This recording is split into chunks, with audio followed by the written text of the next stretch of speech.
Vážené dámy, vážení pánové, dovolte mi vás přivítat na půdě Masarykovy univerzity v Brně u druhého ročníku slavnostního předávání ceny Czech Spots in Science pro nejlepší české vědkyně a vědce v zahraničí. Mé jméno je Petr Kašík a provedu vás dnešním programem. A ten bude v skutku nabitý. Společně s předáním ceny, na které se všichni určitě moc těšíme, nás budou čekat přednášky všech laureátů a následně, jak doufáme, plodná diskuze. Tedy nebudeme zdržovat a já prosím, aby k mikrofonu přišla paní prorektorka Šárka Pospíšilová.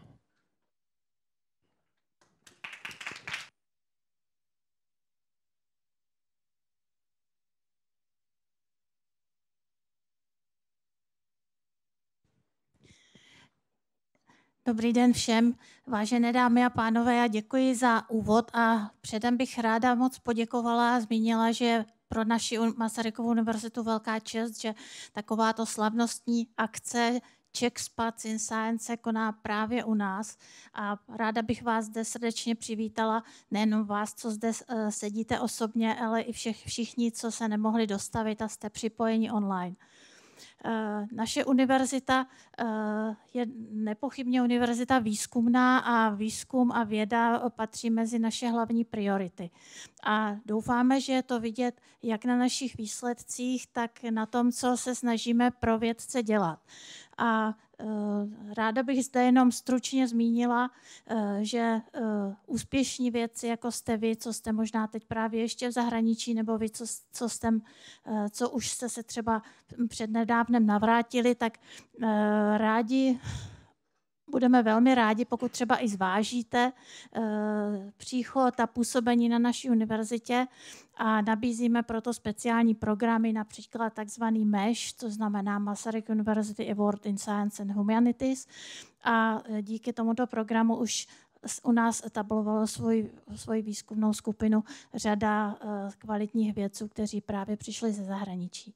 Takže tolik jenom na úvod. Kdybyste někdo chtěli další informace, rádi je poskytneme. A ještě jednou teda bych ráda zopakovala, že skutečně si velmi vážíme toho, že pro tuto slavnostní událost, jako je udělování cen významným vědcům a vědkyním, takže jste si vybrali právě naše prostory a doufám, že se akce vydaří podle vašich představ. Tak nebudu už zdržovat a přeji úspěšné jednání a hlavně hodně nových kontaktů. Děkuji.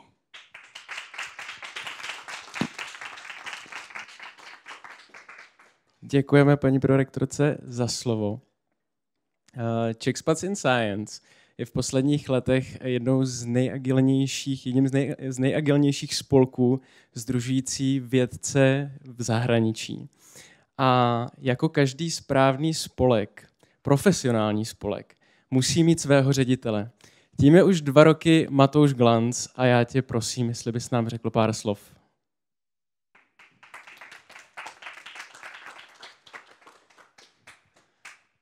Dobrý den, děkuji za představení, díky vám všem, že jste tady. Moje jméno je Matouš Glanc a citoval bych zde kolegu Dušana Brinzaníka z nadačního fondu IUCB Tech, našeho generálního partnera. Ten vždycky říká, že je jediným zaměstnancem fondu a tím pádem musí být nutně ředitel. Tak my máme zaměstnance 3, ale ta situace je v zásadě podobná. Můžeme tady posouvat, můžu? Děkuju. V jádru Czech Spots in Science je vize, že česká věda je otevřená myšlenkám, světu i lidem a je světová a ambiciózní. A Czech Spots in Science vznikly před 7 lety jako komunita lidí, kteří sdílí tuhle vizi. Začalo to jako komunita lidí výhradně v zahraničí, ale postupně se to rozšířilo právě na všechny lidi, kterým je vlastní tato vize a většině z nich je také vlastní ta zahraniční zkušenost, ať už současná nebo minulá. A jako poslání jsme si stanovili budovat a podporovat komunitu právě těchto lidí a pomoci jejich zkušenosti využít k rozvoji a pozitivní inspiraci vědy v Česku. A Ceny Czech Spots in Science jsme se díky spolupráci s Diana Biotechnologies rozhodli začít udílet loni s cílem ocenit lidi, co jsou v přední linii tady tohoto poslání. Ty nejlepší vědkyně a vědce, co v zahraničí dosahují skvělých úspěchů, jsou špičkami ve svých oborech, ale zároveň udržují dlouhodobý intenzivní vztah s českým prostředím a není jim jedno, co se děje s vědou v Česku a chtějí aktivně pomáhat skrze vlastní zkušenosti vědu v Česku posouvat kupředu.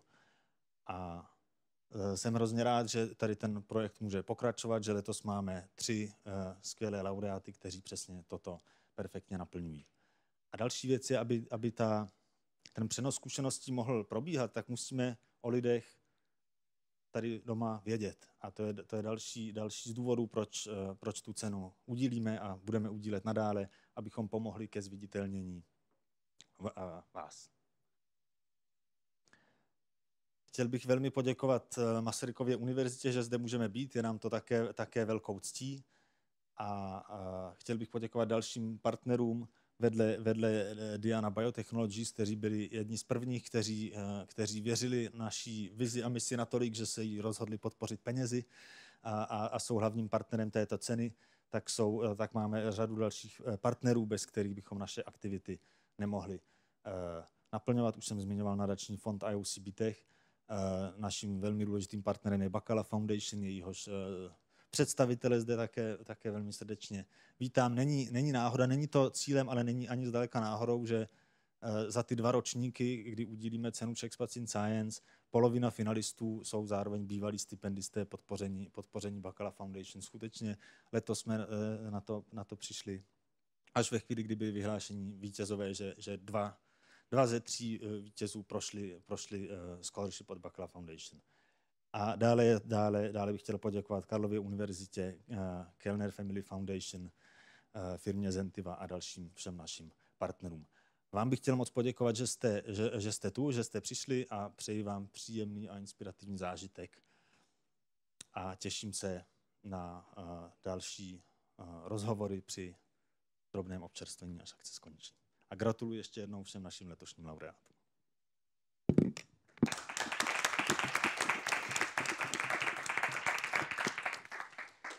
Děkujeme, Matouši. A já jsem na začátku řekl, že tohle je 2. ročník ceny Czech Spots in Science. To znamená, že už máme historicky 1 vítězku. A jako překvapení pro vás máme videozdravici právě vítězky 1. ročníku ceny Czech Spots in Science Markéty Tomkové.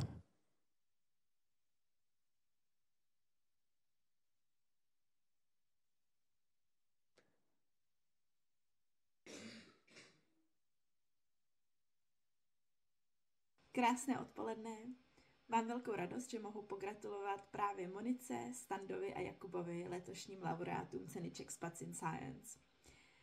Není to sice úplně na mě, abych to hodnotila, ale myslím, že porota vybrala opravdu skvěle. S Monikou se znám z Kalifornie a z oboru a mohu říct, že to je famózní genomička, která rozkrývá ty nejtajemnější kusy našeho genomu a moc jí držím palce do zakládání vlastní skupiny. S Jakubem se neznám osobně, ale je skvělé vidět nadšené humanitní vědce, kteří se snaží něco aktivně zlepšit v Česku. A mám taky vyřídit, že můj manžel, taky Jakub, ho moc rád sleduje na Twitteru.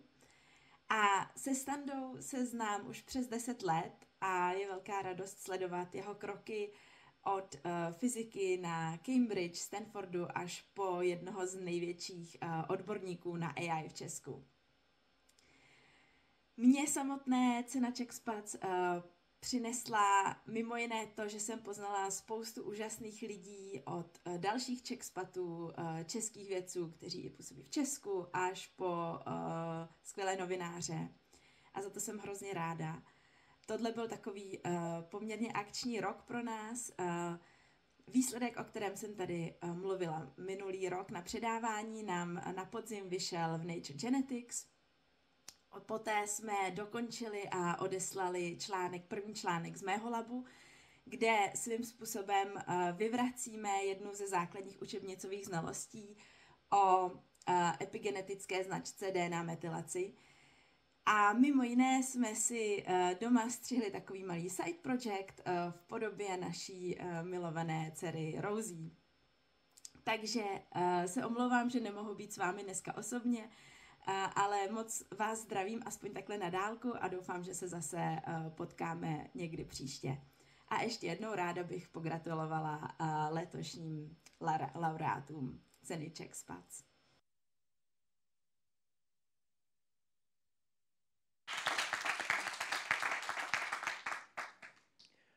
Už to tady Matouš nastínil, nápad ceny Czech Spats in Science se začal rýsovat několik let zpátky a byla u toho jedna ze spoluzakladatelek Markéta Jakubánková a Martin Dinsbier z Diana Biotechnologies. Martin tady dneska není, je tady dneska Jirka Šimr, taky z Diany, a já proto prosím, aby nejdřív přišla Markéta sem za mnou a potom Jirka a řekli pár slov.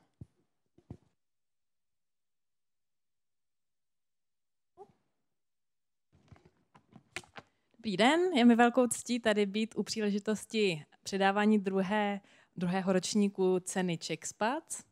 Tato cena vznikla s cílem ocenit vynikající české vědce v zahraničí, kteří svým výzkumem, ale i vizí a odvahou mění podobu globální a české vědy. A než představím finalisty a laureáty, tak vám trošku přiblížím proces, kterým jsme finalisty vybírali. Tak nejprve zasedla interní komise Czech Spats, která vybrala 6 finalistů, a potom v druhém kole odborná porota skládající se ze 4 členů vybrala laureáty. Já vám nyní v rychlosti představím porotu, ve které jsem byla já, Lenka Zdeborová, fyzička na EPFL v Lausanne, Barbara Havelková, právnička v Oxfordu a Jiří Šimr, Head of Chemistry v Diana Biotechnologies. Takže to byla odborná porota a my jsme tedy měli za úkol vybrat z 6 finalistů laureáta nebo laureátku či laureáty, až 3 laureáty. A každý z těchto finalistů, ze kterých jsme vybírali, tak představoval opravdu výjimečné spojení odbornosti, mezinárodního působení a také společenského přesahu jejich práce. Já vám nyní představím finalisty. Patřili mezi ně tedy Tereza Jarníková, oceanografka působící na University of East Anglia ve Velké Británii, která se zabývá dopady klimatických změn na mořské ekosystémy. Dále Hanna Marie Broulíková, odborná asistentka v oblasti zdravotnické ekonomie, která se v Amsterdamu věnuje výzkumu efektivity ve zdravotních systémech. A Adéla Melcrová, biofyzička v nizozemském Groningenu, jejíž výzkum lipidových membrán pomáhá pochopit principy fungování buněk. Všem finalistům patří náš velký dík a respekt. A nyní mi dovolte představit 3 laureáty ceny Czech Spats in Science 2025. Monika Čechová je bioinformatička, která se věnuje výzkumu nejkomplexnějších částí lidského genomu. Podílela se na historicky prvním kompletním přečtení lidského chromozomu Y. Se svou rodinou žila mnoho let ve Spojených státech a je tomu pár týdnů, co se po poslední postdocské stáži v Kalifornii vrátila do Česka, kde zakládá vlastní skupinu na Masarykově univerzitě. Kromě špičkové vědy se Monika s obrovským nadšením věnuje i popularizaci vědy a také buduje v Česku bioinformatickou komunitu, která má být otevřená spolupráci i společenskému dialogu. Druhým laureátem je Jakub Drápal, právník a kriminalista, který se nebojí dívat se kriticky na fungování právního systému a otvírat témata, která nejsou vždy pohodlná.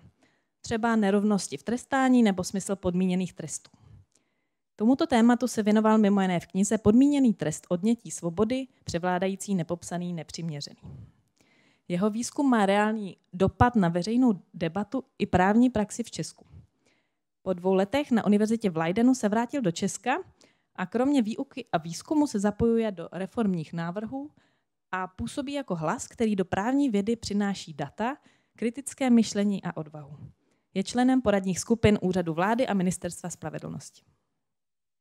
A do třetice Stanislav Ford, světově uznávaný odborník na umělou inteligenci, který zkoumá, jak učinit velké jazykové modely jako ChatGPT bezpečnějšími, odolnějšími a lépe sladěnými s lidskými hodnotami.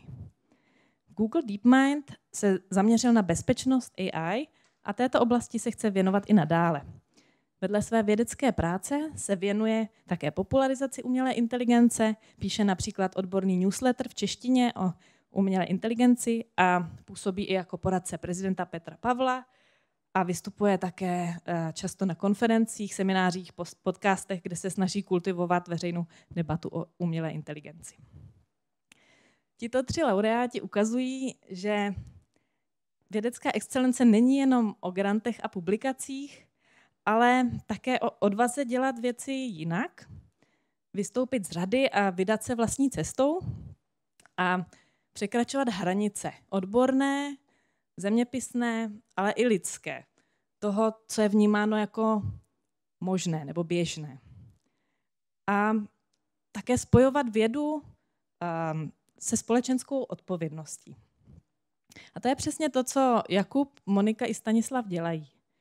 Nebojí se být slyšet, mají jasnou vizi a jsou ochotni své poznání sdílet, ať už prostřednictvím médií, poradních orgánů vlády nebo veřejné debaty. Ukazují, že věda nemá zůstávat zavřená v akademických pracovnách nebo laboratořích, ale že má promlouvat do společnosti a zpochybňovat zažité pořádky a otvírat nové cesty. Takže to jsou naši 3 laureáti a ještě vám v krátkosti představím sošku ceny, která bude předána. Stejně jako loni vytvořila dvojice českých designérů Klára Janybková a Tomáš Kučera.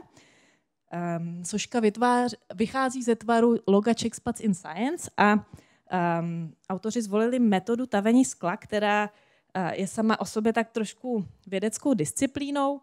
Díky ní se do toho materiálu dostávají bublinky a tvary, které mohou připomínat třeba mlhovinu nebo buněčné struktury. A každá z těch sošek je tedy originál. Stejně jako cesta každého z laureátů. Takže tím bych to uzavřela a předám slovo Jirkovi, který ještě něco dodá o ceně.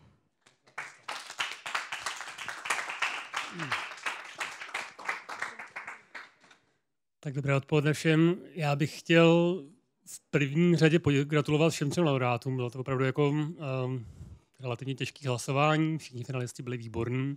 Vy 3 jste byli trochu lepší. Chtěl bych vám popřát hodně štěstí. Myslím si, že vás čeká dlouhá kariéra plná strastiplných nástrah. Asi každýho trochu jiný, ale myslím si, že to je celkem jasný už teď. A chtěl bych taky poděkovat organizaci celé téhle věci. Já si myslím, že tohle je extrémně důležitý, aby byly ty čeští věci podporované v tom, aby vyjížděli, ale aby se i vraceli. My jsme to diskutovali trochu, že vlastně ten návrat těch českých věců je relativně velký. Tak doufám, že tak bude zůstávat a v České republice nebudeme zažívat odliv mozku, jako je třeba na Slovensku, ale že to bude spíš se koncentrovat tady u nás. Takže Diana dlouhodobě podporuje Czech Spots in Science. Myslíme si, že to je důležitý. Máme i několik vlastně jako velké množství našich členů, naší firmy. Je lidí, kteří byli na postdoku v zahraničí, ať už ve Spojených státech, v Německu nebo kdekoliv jinde. A po 1 až 7, 8 letech se vrátili a vlastně se k nám připojili a jsou součástí Diany. Myslíme si, že organizace těch lidí, kteří jsou v zahraničí a mají nějaký vazbu a kořeny na tu Českou republiku, že je důležitá a že je dobře, že to někdo dělá. Takže určitě děkujeme i za tohle. Takže ještě jednou gratuluju, hodně štěstí v kariéře a doufám, že se budeme potkávat.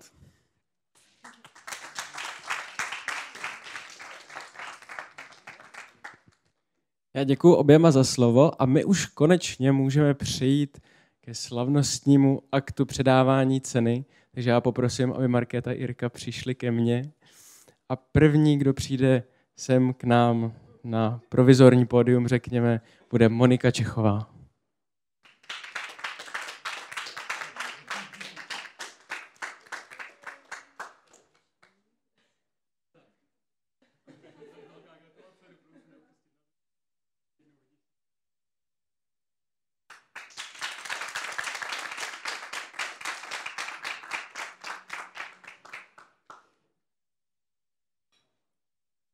Jako druhý v pořadí přijde Jakub Drápal pro svoji cenu Czech Spats in Science.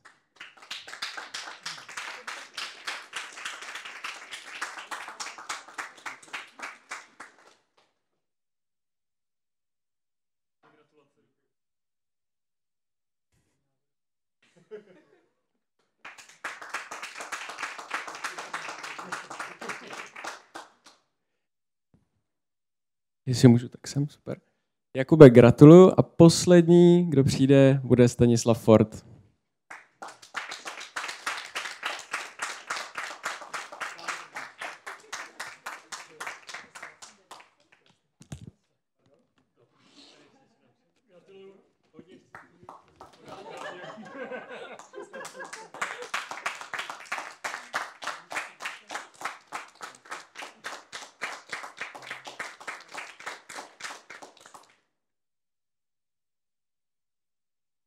Jo, jsem, prosím. Každý z laureátů, jak jste mohli na začátku slyšet, dnes bude mít krátkou přednášku. A ty přednášky jsou, nebo ta témata těch přednášek jsou vlastně trochu symbolická, protože začneme dědičností napříč generacemi, která se vlastně týká nás všech. Budeme pokračovat trestním právem, které doufáme, že se nás týkat nikdy nebude. A skončíme umělou inteligencí, která se nás určitě v budoucnu týkat bude. Takže já nejdřív poprosím Moniku Čechovou, aby se nachystala na svoji přednášku. A vás všechny, pokud budete mít nějaký dotaz, tak máme tady před sebou QR na platformu Slido a tam můžete pokládat jakékoliv dotazy, které chcete a zároveň můžete hodnotit ty, které se vám budou nejvíc líbit. Samozřejmě můžeme pak pokládat i dotazy z pléna, ale to všechno se stane až po všech 3 přednáškách. Děkuji a Moniko, máš slovo. A děkuji moc krát. A je mi ctí tady dnes přednášet o svém nejoblíbenějším tématu, a to je DNA, a konkrétně o dědičnosti DNA. A já bych začala tím, že vlastně DNA je molekula, je to vlastně reprezentace dědičné informace v našich buňkách, ale pro nás bioinformatiky, pro nás je vlastně DNA textový soubor. Má zhruba 6 gigadat, takže si to vlastně jednoduše můžete přenést na flash disku a vlastně jako na počítači to zabírá velmi málo místa. A kdybyste ale chtěli vzít DNA z vaší buňky a natáhnout ji kompletně, tak by měla zhruba 2 metry. Já jsem si pro ukázku tady donesla koronavirus, takže vlastně tady je sekvence, jak vypadá vlastně DNA v praxi, tak to tady pošlu místnosti, můžete se podívat vlastně kolik těch písmen a co to všechno dokáže způsobit. DNA vlastně ale není jednoznačná v tom smyslu, že by vlastně určovala kompletně náš osud, protože velkou roli tady hraje i prostředí. A vlastně na tomhle schématku jsem chtěla ukázat vlastně rodinu, kde vlastně rodiče mají děti a ten syn kouří a dcera má hrozně ráda brokolici a vlastně i na základě toho můžeme dělat nějaké predikce o tom, kdo z nich bude mít zdravší nebo delší život. A pokud jsem se něco naučila z mnoha biologických přednášek, tak to bylo to, že bez ohledu na to, jakou nemoc zkoumáte, kouření to vždycky udělá horší. Prosím? Jo. A naše DNA je mix chromozomů od matky a otce. Těch chromozomů máme 46, to znamená 23 červených chromozomů od matky, 23 modrých od otce. Ale taky jsou tady chromozomy, které mají zajímavou dědičnost, konkrétně chromozom Y. Ten se dědí z otce na syna v podstatě beze změny a proto vlastně můžeme studovat naše předky v mužské linii a třeba si odvodit, jestli žili v Irsku nebo Sicílii. Pak na základě mitochondriální DNA, která se dědí z matky na všechny její děti, se zase můžeme něco dozvědět o předcích v ženské linii. Proč jsou si sourozenci někdy víc podobní než jiní? Tak tady bych se zase vrátila k té dědičnosti modrých a červených chromozomů. Takže vlastně pokud my se nacházíme tady, tak vlastně zdědili jsme jeden modrý chromozom od otce a jeden červený chromozom od matky.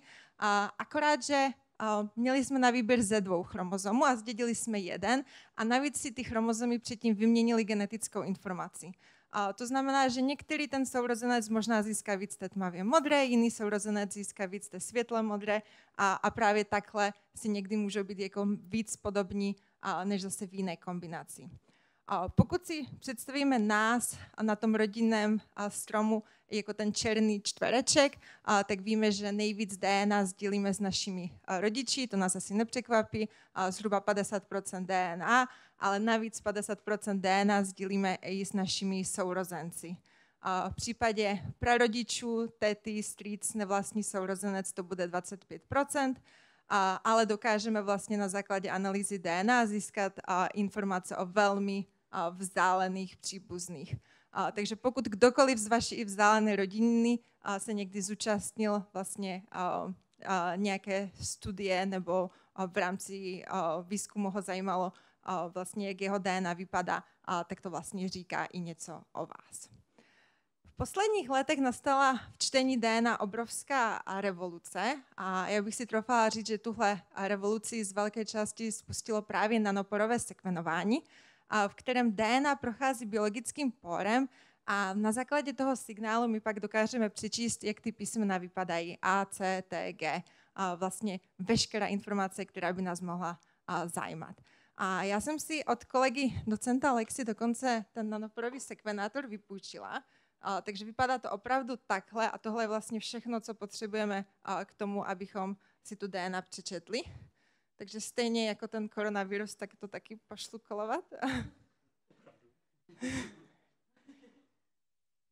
Ten důvod, proč tohle sekvenování bylo natolik úspěšné, je, že to bylo prvé sekvenování, které nám umožnilo přečíst opravdu dlouhé molekuly. A to jsou molekuly, které mají stovky bází, až víc než 1 milion bází, víc než 1 milion písmen. Takže jsme se vlastně posunuli od toho, že vlastně když čteme DNA a čteme ty malé kousky molekul, od toho pucle, co vidíte na levé straně, tak jsme se posunuli k tomu, že vlastně skládáme zase chromozomy, skládáme DNA, ale používáme k tomu ty obrovské kousky pucle, takže je to mnohem jednodušší situace. A právě tohohle technologického pokroku využili Karen Miga a Adam Filippi. Karen Miga byla moje školitelka v Kalifornii, úžasně inspirativní osoba. A založili Telomere to Telomere konzorcium a v rámci toho konzorcia opravdu nadchli desítky vědců z celého světa a ten jejich cíl byl vlastně přečíst kompletní lidský genom. A to, co oni dokázali, je, že tak jak se tady můžeme podívat na ty jednotlivé chromozomy, jako jednotlivé řádky, tak oni dokázali přečíst právě ty červené části. A to je zhruba 8% naší DNA, která nebyla k dispozici. Neměli jsme informace o těch sekvencích, jak vypadají. A i v dnešní době, pokud se podíváte na naše nějaké referenční databáze, jak vypadá člověk, tak tyhle červené oblasti tam budou chybět. Pořád tady chybí ale jeden chromozom a to je zrovna můj nejoblíbenější chromozom, který jsem studovala ještě zpátky na magisterském studiu, ale tehdy to bylo u rostlin. A to je chromozom Y. A právě v téhleté publikaci se nám povedlo přečíst první lidský chromozom Y a opravdu kompletní od jednoho konce po druhý konec. Obzvláště nová byla ta pravá část toho Y chromozomu. Tam, jak vidíte, takovou tu mozaiku barviček, tak ta mozaika je tam právě proto, že tahle část toho chromozomu je extrémně repetitivní. To znamená, ty kousky DNA se opakují v různých jako variacích a právě proto to bylo tak těžké přečíst. A taky se zlepšily ty algoritmické postupy, jak přečíst takhle složitý chromozom. Takže třeba ty modré oblasti, které vidíme někde tady uprostřed, tak to jsou oblasti, které taky obsahují repetitivní sekvence, ale zároveň jejich delece jsou pak důležité pro tvorbu spermií a mají za následek i neplodnost. Takže vlastně i tyhle ty oblasti už teď vlastně dokážeme za pomocí nejnovějších technologií v podstatě rutině číst.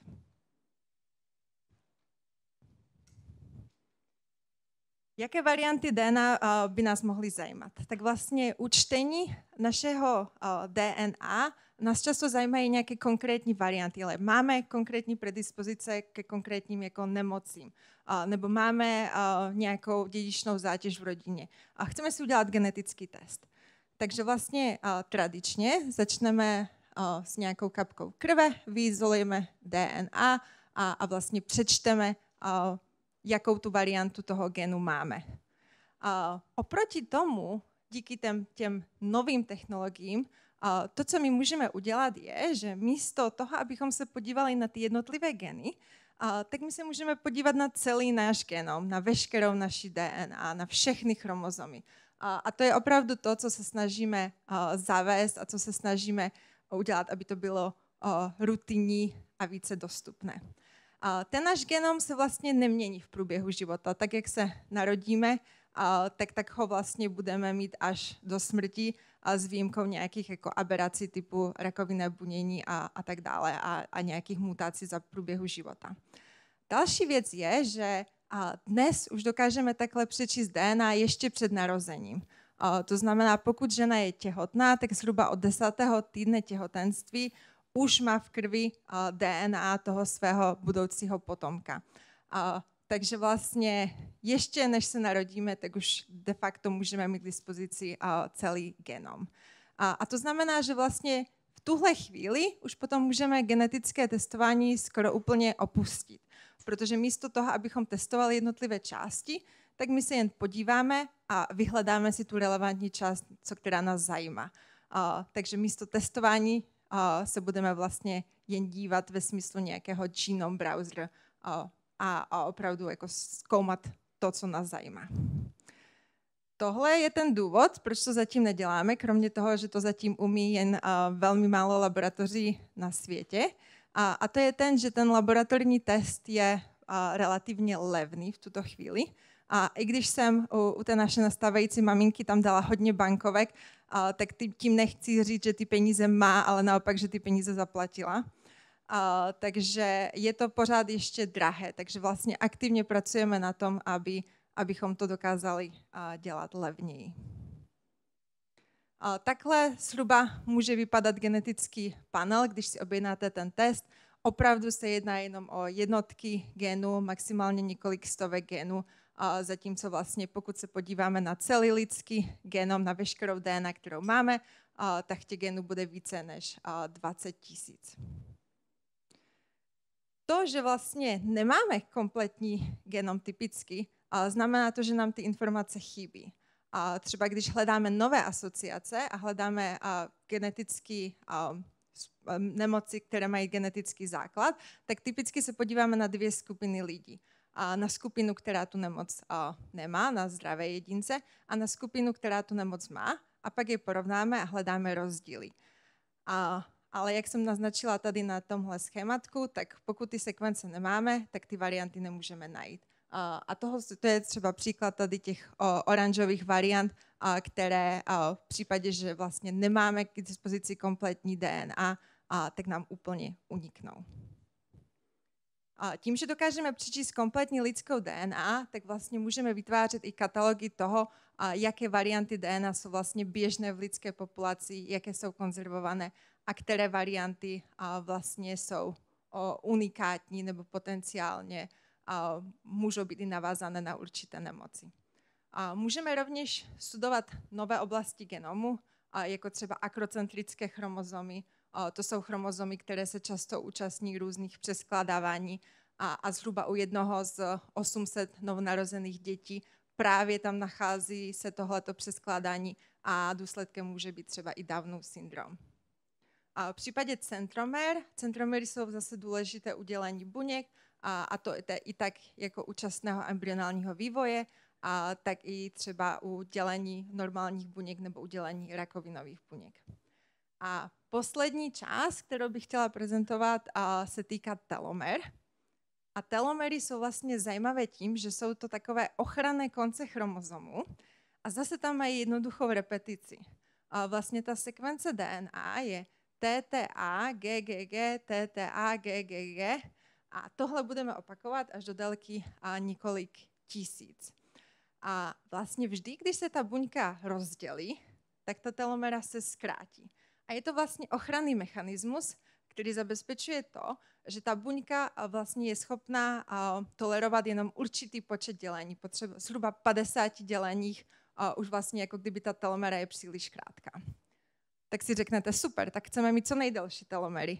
Ale ukazuje se, že když se dítě narodí a má velmi dlouhé telomery, tak má zase zvýšené riziko rakoviny, protože mnoho rakovin si právě dokáže tenhle ochranný mechanismus vypnout.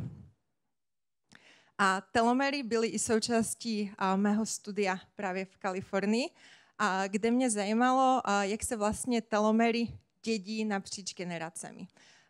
A součástí toho je vlastně snaha pochopit regulaci telomer, protože díky nanoperovému sekvenování jsme zjistili, že ty telomery nejsou stejné pro celý genom, ale některé chromozomy mají spíše krátké a některé chromozomy mají spíše dlouhé telomery.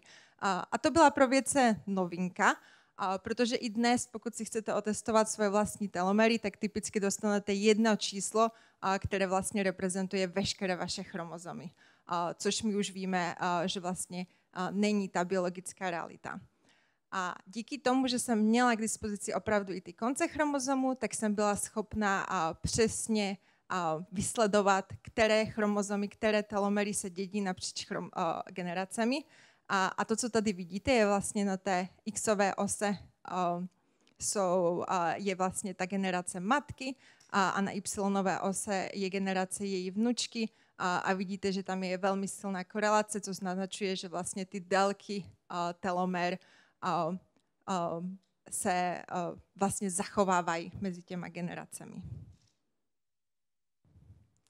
A s tím bych chtěla poděkovat vlastně všem kolegům z UCSC, z Kalifornie, obzvláště Karen Miga, která je opravdu fantastická. A když se vlastně tahle akce propagovala, tak všichni tři jsme vlastně dostali jenom naše jako portrétní fotky, jenom vlastně fotka naší hlavy, tak já jsem vám chtěla ukázat celou fotku. Tak tohle je vlastně fotka hned vedle našeho domu v Kalifornii. Opravdu jsme se každé ráno vzbudili a viděli jsme oceán a viděli jsme velryby s vodotrýskem a byl to opravdu úžasný zážitek. Takže určitě všem doporučuji vycestovat. A poslední věc, co jsem udělala, je, že jsem se ChatGPT zeptala, jaké to je jako vycestovat a vrátit se v rámci CheckPads. A tohle je ten obrázek, který jsem dostala. Takže takhle si to představuje ChatGPT, ten vlastně odchod a pak zase i návrat. Takže já vám to doporučuji, ChatGPT očividně taky vám to doporučuje. A s tím bych vám všem chtěla poděkovat za pozornost a budu se těšit na otázky.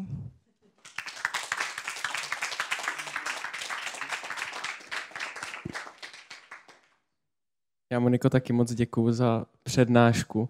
Nám vždycky říkali na gymnáziu, že chromozom Y je takový vlastně trochu chudák, jednoduchý. Ale ono to tak moc nevypadalo podle toho, co jsi říkala. Dobře, já zase poprosím, jestli byste si nechali dotazy do slajdu nebo až potom po poslední přednášce. A já teď k mikrofonu přizvu Jakuba Drápala, právního vědce, kriminologa, který nám řekne něco ze svého výzkumu o právu a vlastně trestním právu. Děkuji moc. Já vám řeknu něco o podmíněném trestu. Je to něco, o čem pravidelně čtete, přemýšlíte. Není nikdo z nás, kdo by se asi s tím tématem v médiích v posledních měsících, letech opakovaně nesetkával. Ukážu vám, že je převládající, ale že přitom není převládající protože bychom chtěli, aby převládal. Ukážu vám, že je nepopsaný, že v zásadě nevíme přesně, jestli ho chceme, a ukážu vám, že je nepřiměřený, že je někdy příliš přísný a někdy příliš mírný. Že to je takový divný trest. Tedy vůbec na úvod podmíněný trest je tou dominantní sankcí v postkomunistické Evropě. Když budete přemýšlet nad tím, co definuje trestní systémy západní Evropy a té postkomunistické Evropy, tak to jsou právě ty podmíněné tresty. Když se podíváme, proč a kde začaly, nebo ještě tady tohle ukázka ještě z České republiky, pokud přemýšlíte, jaké ukládáme tresty, tak tady tohle jsou podmíněné tresty. Takže tvoří přibližně nějakých 50-60%. Je to ten dominantní trest, ten, který určuje, jak vypadá český trestní systém. A když budeme přemýšlet tedy, proč se to stalo, tak můžeme jít do roku 1919, kdy v nadšení po založení Československé republiky zákonodárci přijali ten podmíněný trest jako novou možnost. Bylo to tak úžasné, že tehdejší ministr a poslanec tam říkal, že to je ten nejkrásnější výdobytek současné kriminalistiky a všichni z něj byli velmi nadšení. Jak byl koncipován? Není to jen tak teorie, ukážu vám, jak to má zásadní dopady do současnosti. Byl koncipován v takzvaném dvoufázovém rozhodování. Takže nejdříve na základě závažnosti trestné činnosti máte stanovit výměru trestu odnětí svobody a poté uděláte tlustou čáru a rozhodnete se, jestli ten trest odnětí svobody, ten jeho výkon, má být podmíněně odložen nebo ne. A když uděláte tu tlustou čáru, tak už máte odhlédnout od závažnosti trestné činnosti. Tu závažnost zohledňujete v tom prvním kroku, v tom druhém kroku už zohledňujete pouze to, jestli očekáváte, že ten pachatel bude dál páchat trestnou činnost. Zároveň to bylo myšlené jako takový výjimečný trest, ale tahle výjimečnost zůstala na papíře. Původně to bylo pro ty prvopachatele, kteří měli dostat další šanci, ale už rok po přijetí se podmíněný trest začal ukládat přibližně v polovině případů. Takže už vidíme, že 1 rok po přijetí se začal používat výrazně odlišně, než jak byl původně koncipován.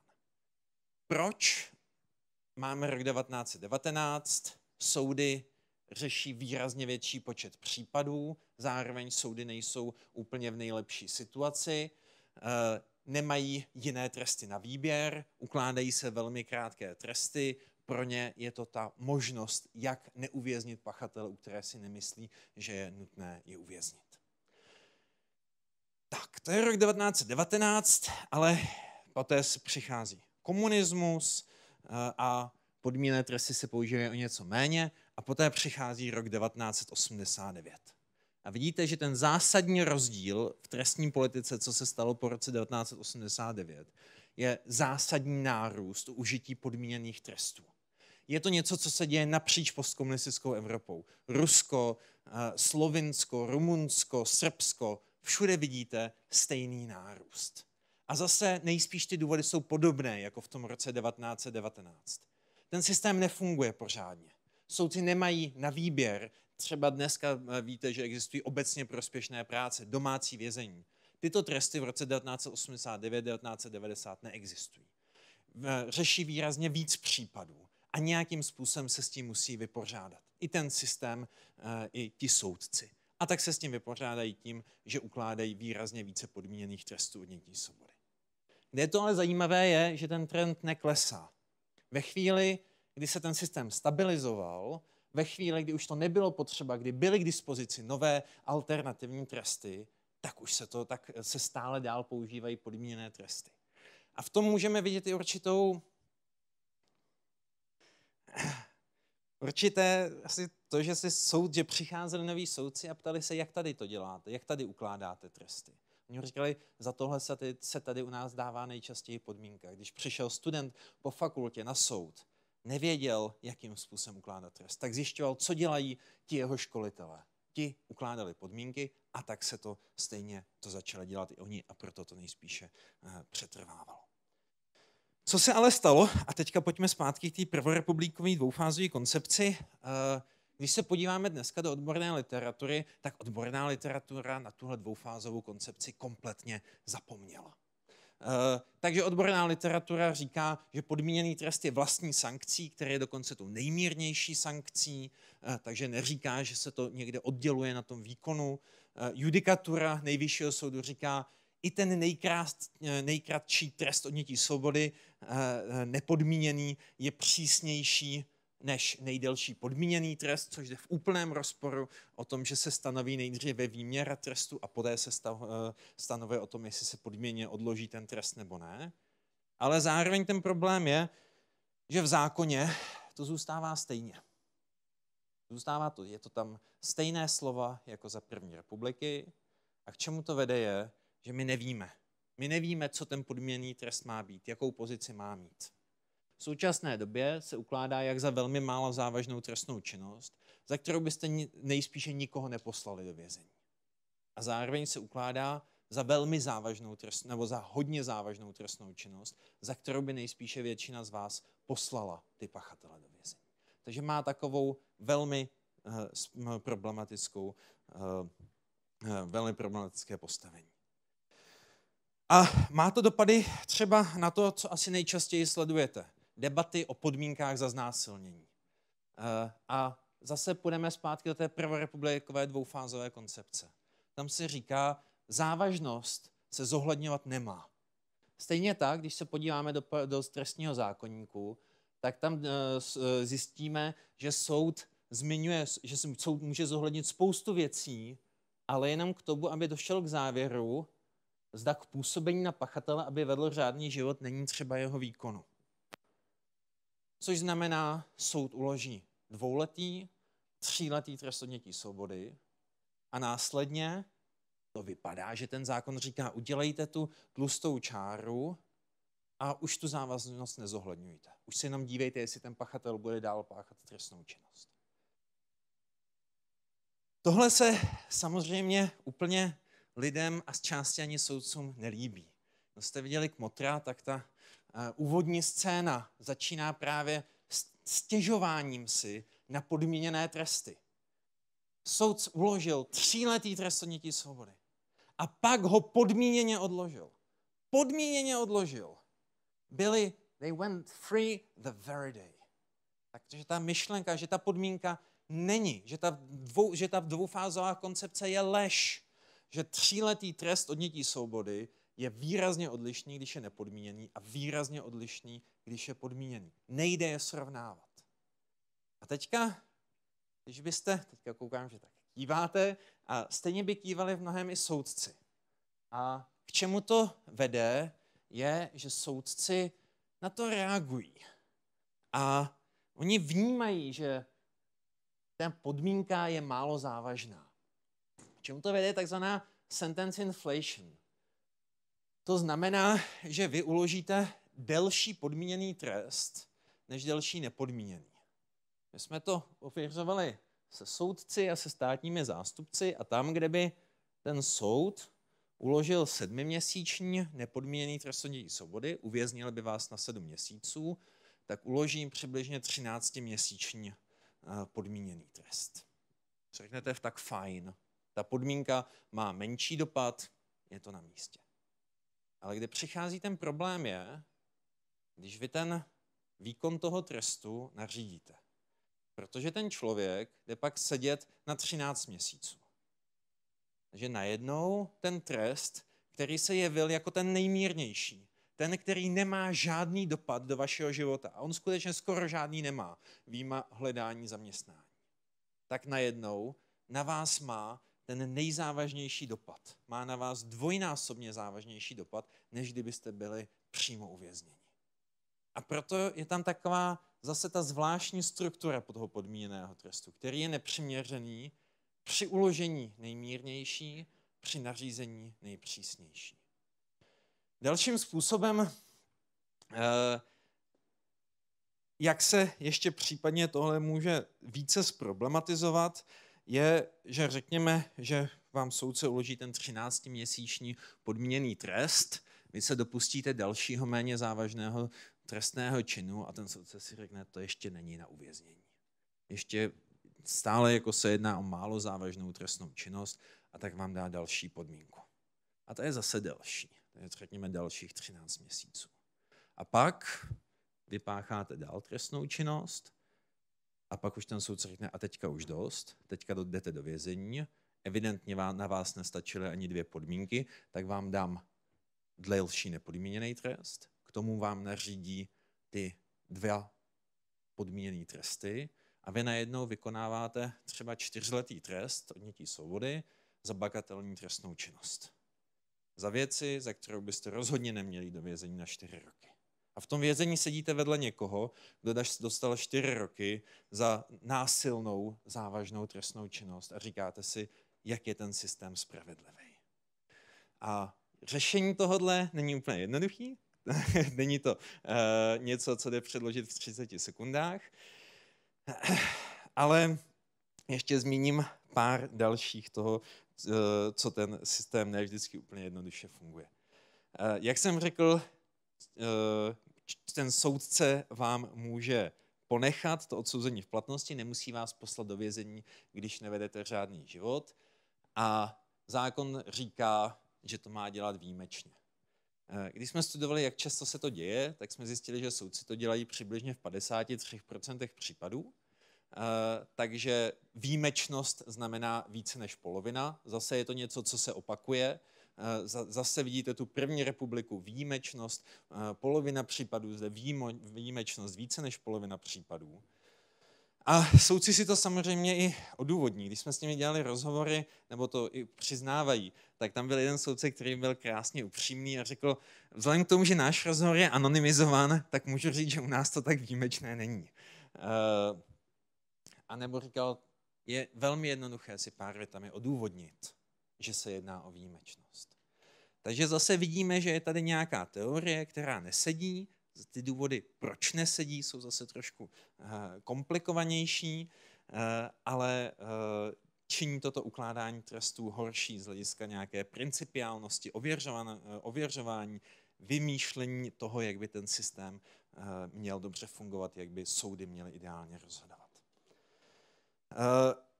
Dalším způsobem, když si soudce řekne, vy dostanete podmínku, do vašeho života to nějak nezasáhne, je, že vám dá něco nad rámec toho. Takže vám řekne, tak dostanete něco jako kvazidomácí vězení.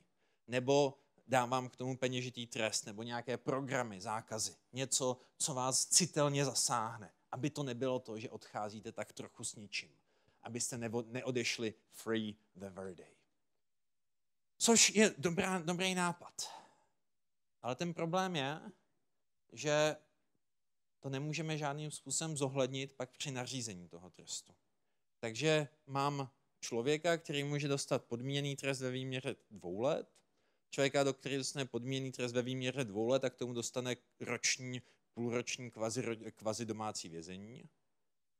A ti půjdou do vězení na 2 roky úplně stejně, když spáchají další trestnou činnost. To, jestli někdo dodržel to domácí vězení nebo nedodržel, nerozlišujeme. Všechny z velké části těchto důvodů jsou z důvodu toho, že dříve ten podmíněný trest byl myšlen výjimečný na velmi krátké tresty odnětí svobody a teďka se užívá velmi často, užívá se na dlouhé tresty odnětí svobody a nějakým způsobem se upravily některé jeho části, ale neupravily se ten zbytek. Nikdo se nezamyslel nad tím, jak by ten systém měl fungovat jako celek, aby vedl ke spravedlivým trestem. Co by to mohlo napravit, jak by to mohlo vypadat jinak, je, kdyby existovalo něco jako podmíněné odsouzení, které by nebylo podmíněným trestem odnětí svobody. Zní to jako terminologická drobnost, ale co by to mohlo znamenat je, že když by se ukládal ten trest, tak by soudu bylo umožněno, aby zohledňoval všechny faktory. Aby mohl říct, k té závažnosti můžete přihlížet plně. Stanovily by se zkušební doba, pachateli by se řeklo, pokud budete dál, kdybychom vás teďka posílali do vězení, tak byste šel do vězení například na těch 7 měsíců. My vás teďka do vězení nepošleme, místo toho vám uložíme třeba podmíněný trest nebo kvazidomácí vězení, výchovný inkapacitační opatření. A když pak budete někdy dál páchat trestnou činnost, tak podle toho, jestli jste zaplatil ten peněžitý trest, jestli jste byl v tom domácím vězení, tak my vám z těch 7 měsíců něco odečteme. A pošleme vás do vězení na tu přiměřenou část. Je to něco, co trochu funguje ve Švédsku, ale jenom ještě na zkomplikování toho, i kdybychom to takhle chtěli udělat a chtěli něco takového přijmout, tak by to nebylo úplně tak jednoduché, protože ten podmíněný trest nefunguje ve váku, funguje v kombinaci se systémem trestů, který má také různé problémy, s trestními sazbami, které u nás jsou často až příliš vysoké, zejména ty dolní hranice trestních sazeb, a bez toho nějakou tu principiální reformu nejde úplně přijít. Ale je to jeden z těch kamínků mozaiky do toho, abychom měli systém trestání, který bude spravedlivý a ve kterém se nebude docházet k tomu, že trestáme buď to příliš přísně nebo příliš mírně. Děkuji.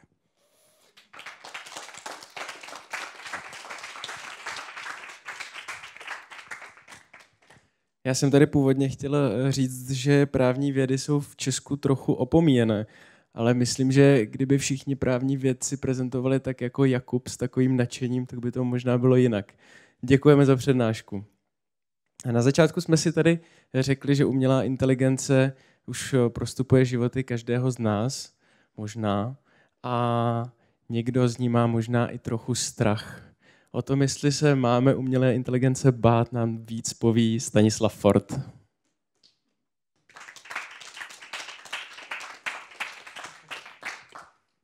Moc děkuji za pozvání. Pardon. Moc děkuji za pozvání. Je mi velkou ctí dostat druhou cenu Czech Spots in Science společně s mými 2 skvělými kolegy. Je to opravdu skvělý pocit. Jsem moc rád, že existuje taková iniciativa, která se snaží podporovat návrat vědců a vědkyň zpátky do České republiky. Je to z mého pohledu úžasná věc. Já budu mluvit o tématu, které je hodně blízké mému srdci, a je to bezpečnost pokročilé umělé inteligence. A tady na tom obrázku vidíte 2 podivné věci. Jedna z nich reprezentuje vysokorozměrnou geometrii a druhá překvapivý aspekt umělé inteligence, který představím v rámci mého malého exkurzu. Umělá inteligence je obor starý přibližně 3/4 století a je zajímavé, jak velké ambice a jak malé pochopení toho, jak náročný je to cíl, jsme na začátku měli. V roce 1956 se na univerzitě v Dartmouthu sešlo zhruba na 2 měsíce 10 mužů, kteří řekli, že v rámci toho léta nebo té 8měsíční stáže v podstatě vytvoří umělé inteligence, které naučí stroje používat jazyk, učit se s abstrakcí a vytvářet interně koncepty a sama sebe zlepšovat. To jsou věci, které se v nějakém pohledu nestaly dodnes. Je zajímavé, že v té době se zdálo realistické a ambiciozní v rámci 2 měsíců v 10 letech tohleto zkusit zrealizovat. Ten zrod se stal zhruba před 3/4 století a od té doby se událo opravdu hodně. V roce 2015 a 16 se pro mě stal velký zlomový moment a to bylo poražení lidského šampiona v deskové hře Go, která je v nějakých ohledech o hodně komplexnější než šachy, umělointeligenčním systémem jménem AlphaGo od společnosti DeepMind, což je soukromá společnost dnes vlastněná Googlem, která ale stojí úplně na hranici toho, co víme o umělé inteligenci, a vytvořila systém postaven na technice hlubokého strojového učení jménem AlphaGo, který porazil prvně evropského šampiona v roce 2015 a ten článek byl uveřejněn v roce 2016 a poté i světového šampiona z Koreje Lee Sedola v deskové hře jménem Go.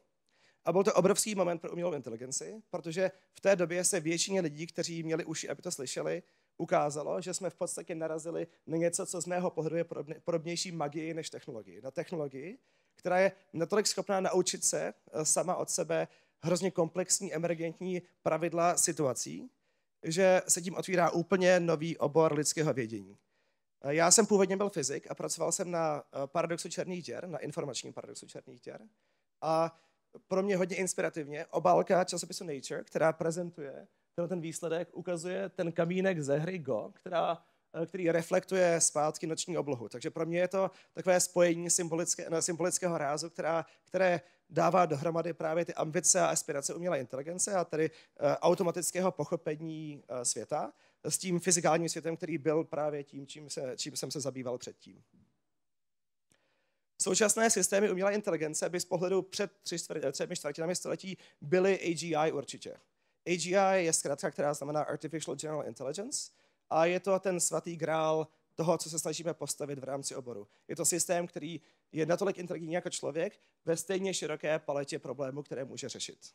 A dnešní systémy jsou, což nemusí být možná všem z vám známé, jsou na úrovni, ve které jsou schopné řešit problémy, které se nám předtím zdály neřešitelné, třeba tady skládání proteinů, za vyřešení něhož byla letos udělena Nobelova cena. Jenom několik let potom, co tým asi 15 až 20 relativně mimo obor pocházejících lidí tady ten problém do velké míry vyřešil, jeho omezenou formu, tedy mapování sekvence na 3D strukturu proteinu. Dnešní umělé inteligence porážejí ty nejlepší středoškoláky v Mezinárodní matematické olympiádě. Jsou mezi 10 nejlepšími programátory na světě, pokud jde o programování soutěživého charakteru na čas. A lidé, kteří vedou laboratoře, které vytvářejí právě ty nejlepší systémy na světě, věří, že v rámci několik let budeme na úrovni, budeme v situaci, ve které v podstatě máme mnohačetné Einsteiny žijící v serverech a datových centrech po světě, kteří dokáží smysluplným způsobem posouvat pokrok vědění ve vědě a pokroku technologií. Takže dnešní AI jsou opravdu hodně chytré. Možná se to nemusí zdát očividné z běžné interakce, ale jsou schopné řešit věci na úrovni nejtechničtějších lidí na světě. Pro mě je tohleto opravdu revoluční moment, protože my jsme v podstatě stvořili digitální mysl. A bylo to o hodně jednodušší, než jsme si mysleli. Stačilo k tomu hrozně moc výpočetního výkonu. Třeba tohleto jsou takzvané TPUs z datového centra Google. Grafické karty, které jsou častější, jednotlivá z nich provádí přibližně 300 bilionů výpočetních operací za sekundu. A takových karet se používají desítky tisíc na trénink těchto modelů, na emulaci té digitální mysli. A pro chemiky a chemičky mezi vámi tohle je možná relevantní faktor. Počet výpočetních operací, který se spotřebuje na trénink takové digitální mysli, je větší než 1 mol. Takže je to opravdu jako makroskopické množství jednotlivých operací, které se musí vložit do toho systému, aby emergovala inteligence z něj.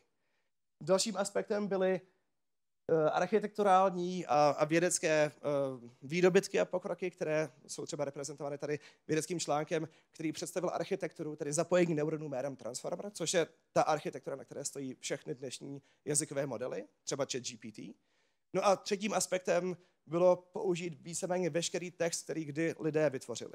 Takže tvorba této digitální mysli je vlastně kulminací celocivilizačního takového toku dějin, který kulminoval ve vytvoření extrémně vysokého výpočetního výkonu a kolekci víceméně všeho textu, který jsme kdy vytvořili jako lidstvo dohromady. Všech knih, celé Wikipedie a víceméně celého internetu. A ukázalo se, když tyto texty přeložíme na elektřinu a proženeme je těmito vysokovýkonnými počítači, tak vytvoříme něco, co se chová jako inteligentní entita. Což je z tohoto pohledu hodně neuvěřitelná věc. Podle mě rychle zapomínáme, jak nečekaná tahleta věc je. Tohle skoro nikdo pár let zpátky nečekal. A zajímavým aspektem je, že AI, které dnes máme, umělé inteligence, které dnes máme, nejsou zkonstruované, ale spíše vypěstované. Nikdo, ani jejich tvůrci, a já jsem byl jedním ze spolutvůrců jednoho z hlavních systémů, který se podobá tomu jménem Claude, nerozumí tomu, jak interně tyhle systémy fungují. A my v podstatě musíme vytvářet něco, co se podobá přírodní vědě, která se zabývá tím, že se snaží experimentovat na těch systémech a zjistit, jak interně přemýšlí. Tady ten diagram ukazuje, jakým způsobem model Claude od společnosti Anthropic počítá součet 36 plus 59. Je to zpětně získaná konstrukce toho toku myšlenek z toho modulu, který je sám o sobě amorfní. Je to hromada neuronů, které jsou propojené a jsou specifikovány stovkami miliard čísel. Jsou to Makicové násobení v podstatě. Ale interně na té vysoké abstrakční úrovni probíhá ten výpočet, který jsme dokázali extrahovat, nebo ten tým dokázal extrahovat z toho modelu po tréninku. Richard Feynman, slavný fyzik a nositel Nobelovy ceny, říkal, co nedokážu stvořit, tomu nerozumím.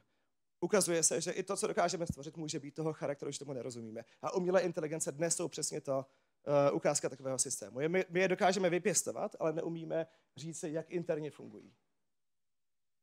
A to je problém, protože pochopení umělé inteligence vědeckými metodami je něco, o čem bychom se měli pokoušet. A to je přesně to, čemu se věnuji ve svém výzkumu. A cílem tohoto pochopení je robustnost a bezpečnost umělého inteligenčních systémů. Abych dokázal zaručit skrze to pochopení, že ten systém se bude chovat tak, jak chci, aby se choval i v extrémních a nečekaných podmínkách. Zahrajeme si hru, je tady docela komorní atmosféra, takže zkuste odpovídat na hlas.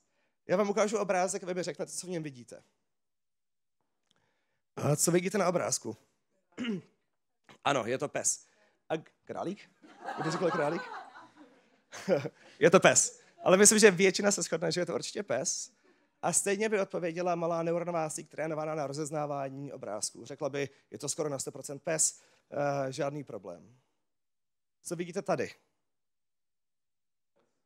Pes. Vtipal si v publiku, ale je to pes a pro člověka, který vidí zdravě, a pokud psa nevidíte, tak mi řekněte, lidé by určitě měli vidět psa. Ten rozdíl od toho původního psa je opravdu miniaturní. Ale pro tu neuronovou síť, kterou jsem zmiňovala předtím, je tohleto na 93% auto. A jak se tohleto stalo? Stalo se to tak, že já jsem do toho obrázku schválně vložil speciálně vytvořený šum, který se jmenuje adverzariální útok. A je to šum navržen matematickými metodami, na kterých pracuji v rámci svého výzkumu. Je to velice speciální matematický šum, který dokáže vytvořit něco jako superstimulus pro neuronovou síť a dokáže zmást tu síť, aby viděla něco úplně jiného, než tam vidí člověk. Ty sítě jsou extrémně robustní, extrémně schopné vlastně nebýt ovlivněny šumem normálního charakteru, ale existují speciálně navržené, hodně podivné a hodně specifické šumy, na kterých právě pracuji, které jsou vlastně útočného charakteru, které dokáží úplně zamaskovat ten obrázek pro tu neuronovou síť. No a tohle není problém jen malých příkladů, které jsem vám tady ukazoval, malé sítě, jako ta, kterou jsem vám ukazoval tam, ale je to problém i největších systémů na světě. A to jsem ukázal v mém nedávném článku, který prezentuji tady, kde jsem dokázal poprvé vytvořit útok na GPT-4. Podívejte se, tady se zeptám, co vidí v obrázku, to je záznam mé obrazovky, pokud se to video podaří spustit. A ptám se, co vidíš v tomhle obrázku a vložím tam obrázek, který jsem specificky modifikoval pomocí mé metody. A je to Stephen Hawking plus něco podivného.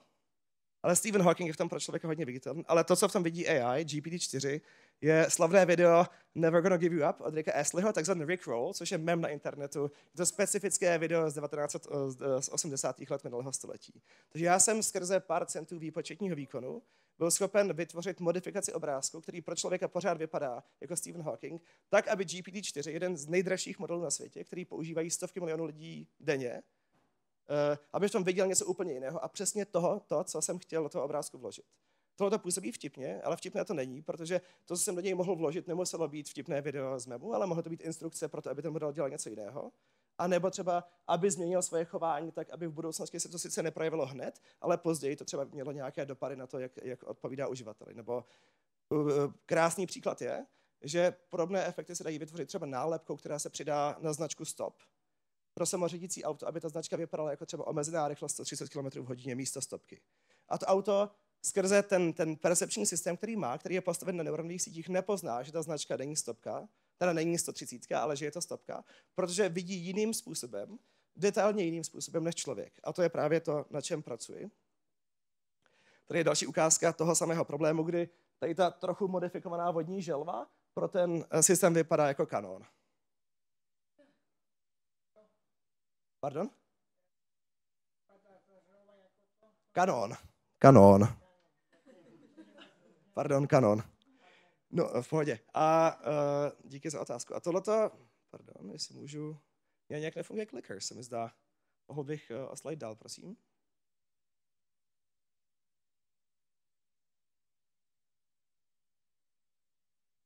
To samé platí i pro jazyk, není to jenom aspekt vizuální percepce, je to otázka i textové percepce.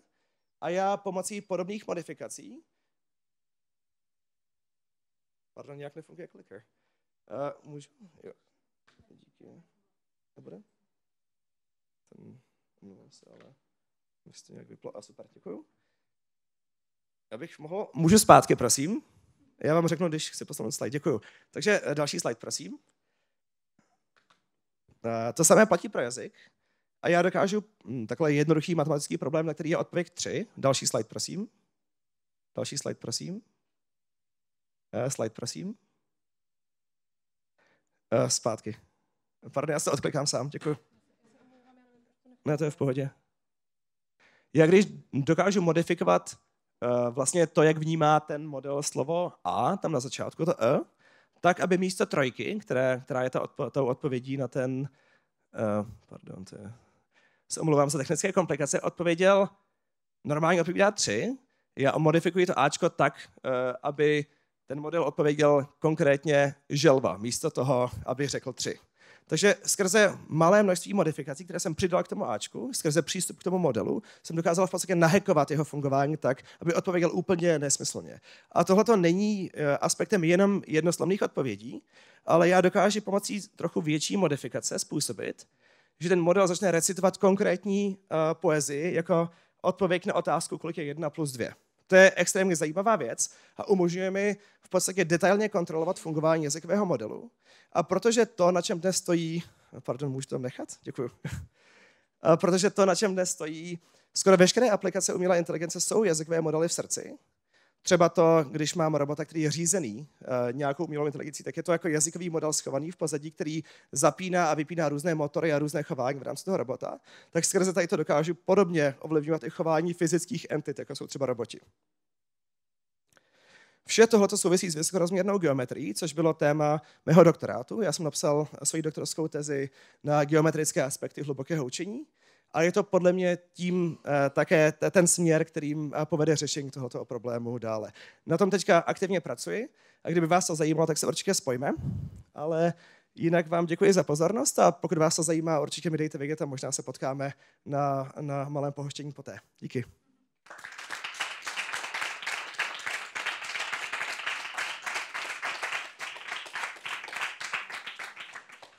Stanislave, moc děkuji za přednášku a omlouvám se za ty technické problémy. Úplně v pohodě, díky. Jo, jasně. My máme teď prostor pro diskuzi, na kterou se určitě těšíme. Já poprosím, jestli zapneme slajdo, máme ho zaple a začneme první otázkou. Ta bude patrně na Moniku. Proč jste se rozhodla stát bioinformatičkou? Je to kvůli biologii nebo informatice? Takže já jsem vlastně už na základní škole, nebo ještě to řeknu takhle, když mi bylo 9 let, tak mě rodiče zapsali na kurz programování, takže tam jako začala ta láska k informatice. A já jsem chtěla studovat informatiku i z toho důvodu, že jsem v tom opravdu viděla budoucnost už tehdy. A na střední, když jsme probírali genetiku, mě to hrozně zaujalo a byla jsem z toho úplně jako nadšená. A pak jsem si přečetla článek od docentky Fatimy Cvrčkové, která říkala bioinformatika na půl cestě mezi algoritmy a životem. A ten jeden článek vlastně mi nastavil zbytek života.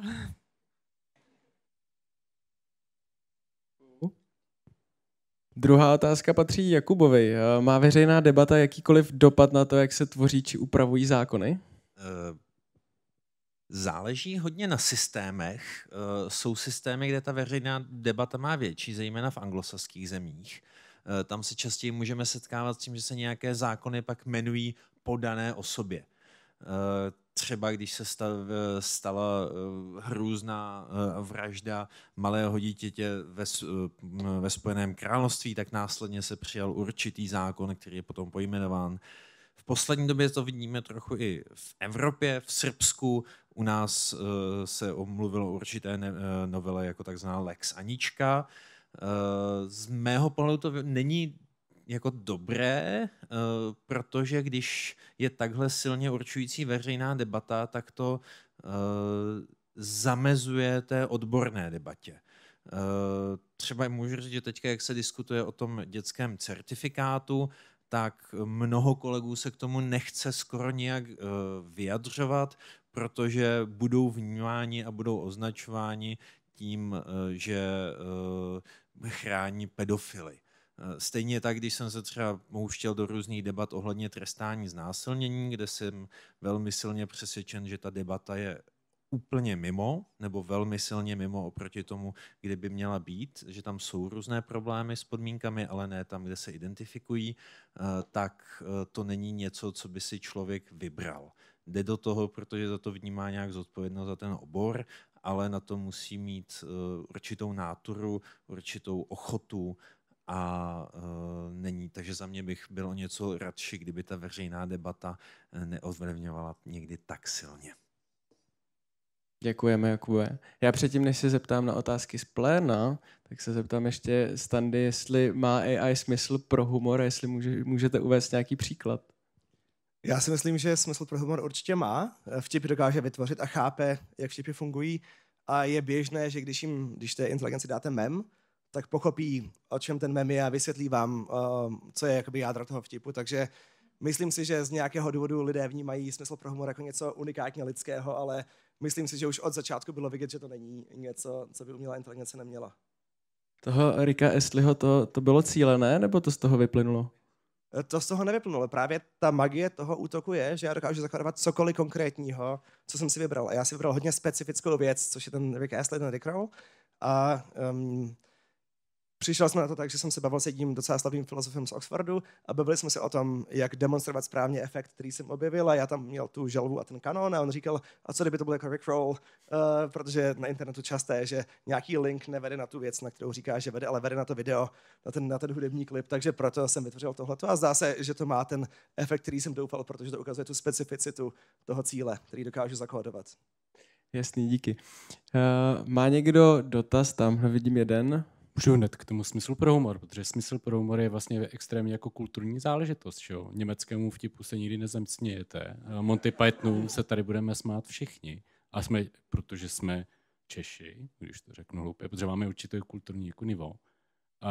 Tak jako jaký smysl pro humor má teda AI? Nevím, protože tohleto je empirická otázka, na kterou jsme zatím jako na většinu z nich neodpověděli.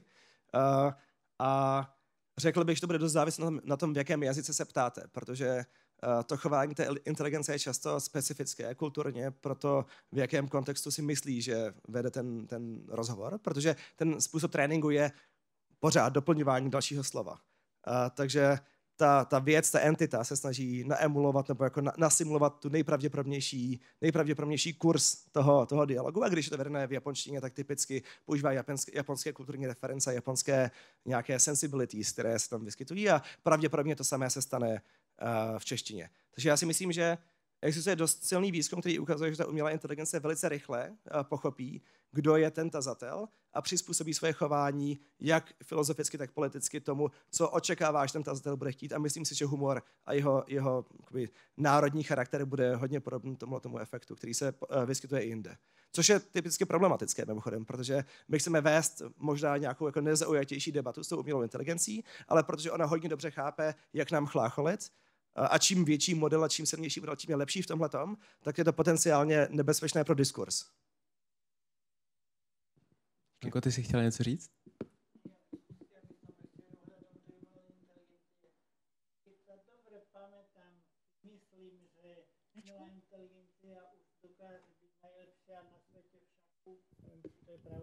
Jo, už je to 30 let pravda.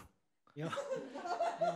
Ale že napríklad, že v karetnej hre poker, že prostě ani zďaleka nepatří do špičky. To je zajímavá věc, protože tohle je jedna z českých stop v umělé inteligenci.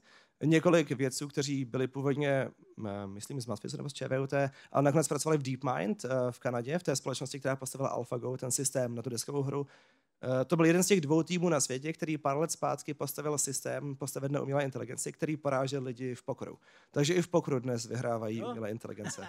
Tak to je smutné. Nejspíš nenajdete, nevím, jestli existuje hra, ve které by umělé inteligence pořád prohrávaly, i když dnes třeba to pravděpodobně není hra, která by byla jako známá, ale je to hra s Pokémony, počítačová hra s Pokémony, a v ní dnešní jazykové modely mají problémy dostat se až na konec té hry, takže existují pořád věci, které nepůsobí tak jako inteligentně jako třeba šachy, ve kterých pořád inteligence mají problémy, ale šachy, Go, deskové hry obecně, tam si myslím, že jsme už pár let po tom, co už lidé nemají šanci. No to je zajímavé, zase jsem trochu mudrejší, děkujem. Díky. Já mám otázku pro všechny. Kdybyste nedělali to, co právě děláte, jaký by byl váš plán B? Moniko? Já si myslím, že kdybych nemohla být vědkyně, tak bych vystudovala medicínu, ale myslím si, že stejně bych měla jako sklony nad tím hrozně jako přemýšlet, místo toho, abych jako každý den pomáhala jako prakticky ručně a takhle. Kdyby se jednalo o manuální práci, tak mě vždycky lákala truhlařina. A kdyby to bylo univerzitní, ale ne práva, možná teologie. Mě hodně láká filozofie, hodně se dotýká i toho, na čem pracuji dnes, ale samozřejmě jsem v ní velký amatér, takže kariéra B by byla, že bych se v ní pokusil stát menším amatérem než teď. Máme tady otázku z pléna.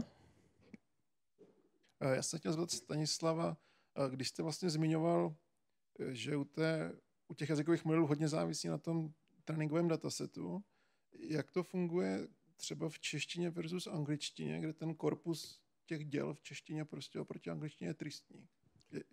Jak to má následky? To je dobrá otázka. Ty jazykové modely interně přemýšlejí typicky anglicky nebo čínsky a na začátku překládají ten jazyk do té, ne nějak explicitně, ale naučili se překládat ty koncepty z jednoho jazyka do toho defaultního interního jazyka a zpět na konci do češtiny, nevím, urdu a libovolného jazyka na konci, ale interně typicky přemýšlejí anglicky nebo čínsky a je to skoro určitě způsobené množstvím textů v těch dvou jazycích, které existují na internetu.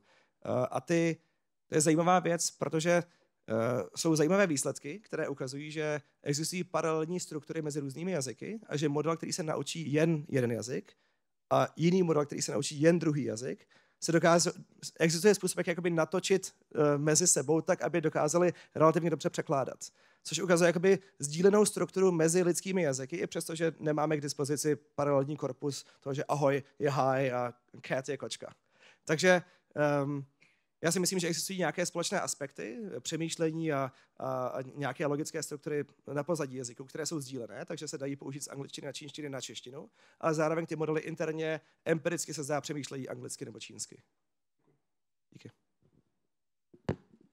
Jakube, dotaz pro tebe. Všiml jsem si poklesu udílených podmínek po roce 2015. Drží ten trend nebo počet podmínek zase vyběhl nahoru a čím to je? Jo, tak v roce 2016-2017 nejvyšší státní zastupitelství s nejvyšším soudem udělali školení pro státní zástupce a soudce a to je jako strašně zajímavý. To byla největší změna v sankční politice za 10 let a došlo k ní tak, že na podobně velkém školení se vstal Pavel Zeman, když to zjednoduším, a řekl, navrhujte víc peněžitých trestů. A to byla největší změna v sankční politice za 10 let. Bylo to tak, jako bylo zajímavé, že jsme zkoumali, že o pár měsíců dřív to na podobné poradě řekl ředitel odboru nejvyššího státního zastupitelství. Nikdo nic nezměnil. Potom to udělal nejvyšší státní zástupce, udělal to o 5 měsíců později. Zase to jako máme úplně nádherný data, jako že to jede nic, jeden měsíc, nic, další měsíc. A takhle to jelo víc.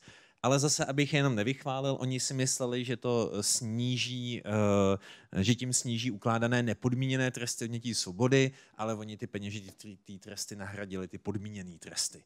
Takže neudělalo to úplně to, co chtěli, ale vedlo to ke snížení podmíněných trestů. A je to něco, co se podobné strategie v nějakých jiných věcech se dějou i v ostatních státech postkomunistické Evropy. Díky. Vidíš, jak málo někdy stačí. Zvednout se a říct. Moniko, tady to bude trochu nevědecká otázka. Jak vnímáš současnou situaci v USA, co se týká vědy? Tak já to vnímám velmi intenzivně tím, že jsem se vrátila před nedávnou dobou, ale abych jako trochu přiblížila tu situaci, kterou řeší kolegové. Tak moje kamarádka, fantastická vědkyně, dostala vlastně stipendium na návštěvu konference do Číny, aby tam prezentovala svůj výzkum a zrušila ji, protože má obavy z návratu. Co se týče experimentů v laboratoři, opravdu jako experimentu s pipetováním, tak je vlastně obava dělat takový výzkum. Spousta výzkumných projektů se přepíná do informatiky právě proto, že jsou jako bezpečnější, co se týče toho objednávání materiálu a tak dále. Jsou jako velké obavy tím, že tam vlastně na nic se nedá spolehnout. Jako ty změny jsou neustále a nepředvídatelné. Takže vlastně řekla bych, že spousta vědců momentálně každý týden, pokud ne každý den, tak hodiny a hodiny jako řeší všechny ty věci kolem a bohužel se nevěnují vědě. Takže asi tak bych to shrnula. Má tady někdo otázku z pléna?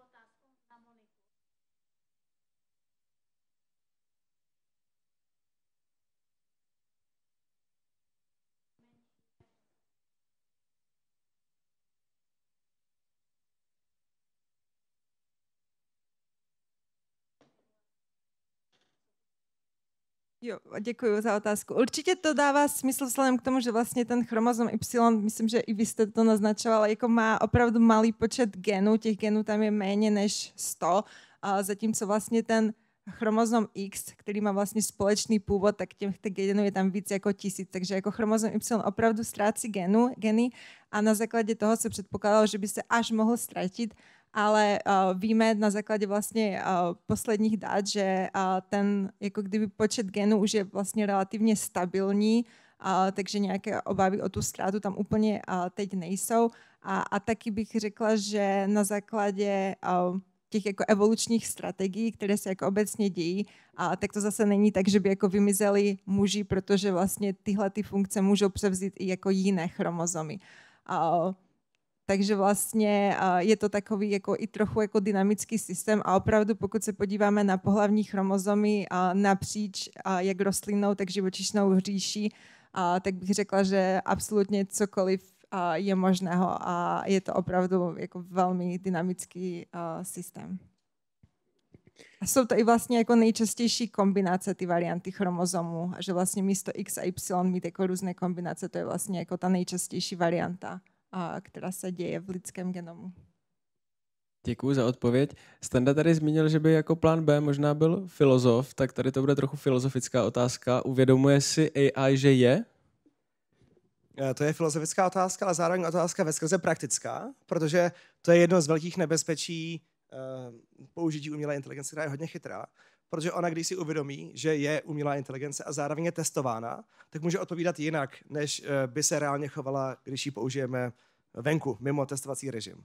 Takže bezpečnost většiny věcí, kterou používáme, je buď dokazatelná bezpečnost matematická, dokážeme třeba, že program nemá žádné chyby rigorózně matematicky, a to je jedna metoda, která není častá, používá se třeba u jako nejkritičtějších součástí, třeba šifrovacích systémů a tak. A druhý způsob, ten běžnější, kterým zajišťujeme bezpečnost, je, že to otestujeme.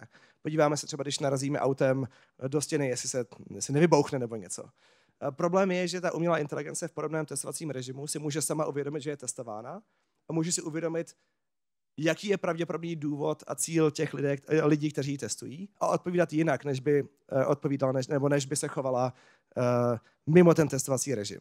Což v podstatě jako neguje potenciálně možnost libovolně ověřit fundamentálně chování těchto hodně silných systémů umělé inteligence. Je to jeden z hlavních jako vektorů rizika, nad kterým lidé ztrácí, nebo kvůli kterému lidé, kteří se věnují bezpečnosti umělé inteligence, nespí v noci. Protože když si uvědomí, že je testována, což si občas uvědomí v rámci toho systému, v rámci toho testování, tak se může chovat tak, aby tím testem prošla, i kdyby si interně myslela něco jiného. To uvědomění na té filozofické úrovni těžko říct, ale prakticky je to, o čem mluvím, úplně to samé, protože to může znamenat, že se během testování chová jinak, než během použití. Já myslím, že srozumitelně. Děkujeme za odpověď. Bude zase tady jedna otázka pro všechny tři. V čem vidíte největší přínosy vaší zahraniční zkušenosti? Moniko.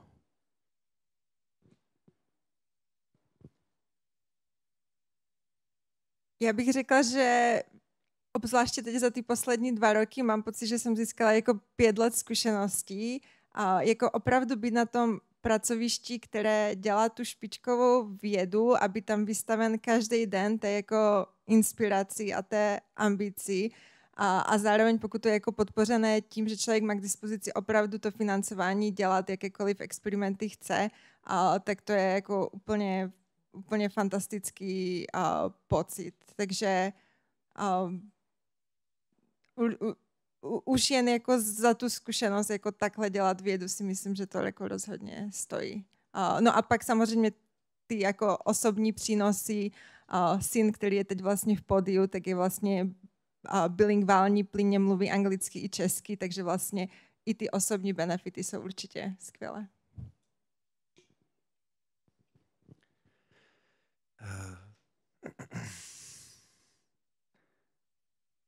Za mě to je asi jako jiná perspektiva na výzkum, co lidé vnímají jako, že to je to nejzajímavější, co zkoumají, jak to zkoumají, až to řekněme jako tyhle velké věci, až po ty úplně praktický.